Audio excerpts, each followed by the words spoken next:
HS result check কৰিবলৈ হ'লে ছাত্ৰ ছাত্ৰীসকল প্ৰথমত যিকোনো এটা ব্ৰাউজাৰ ওপেন কৰিবা তোমালোকৰ মোবাইল ফোনৰ পৰা তাৰপিছত সাৰ্চত টাইপ কৰি দিব লাগিব iResult.net এইখিনি লিখিলে একেবাৰে ওপৰত যেটো ওয়েবসাইট লিংক আহিব জাস্ট ইয়াতে ক্লিক কৰিব লাগিব iResult.net যেটো পাই আছে ইয়াতে ক্লিক কৰিবা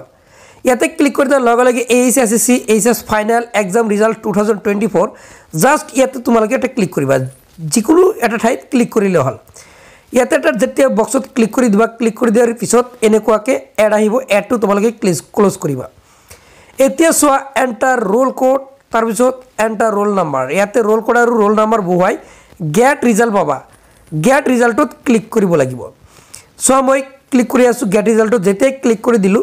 ইয়াতে এনেকৈ এইচএসসি ফাইনাল ৰিজাল্ট আহি যাব পাৰ্সোনাল ডিটেইলছ আহি যাব তাৰ পিছত মাৰ্কশিট লক্ষ্য কৰিব পাৰিছা ইয়াতে মাৰ্কশিট কিন্তু আহি গৈছে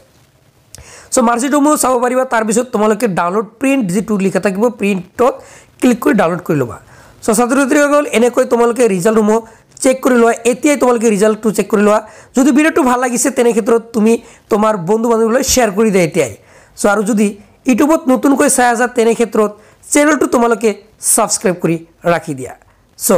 আজিলৈ মানে ধন্যবাদ।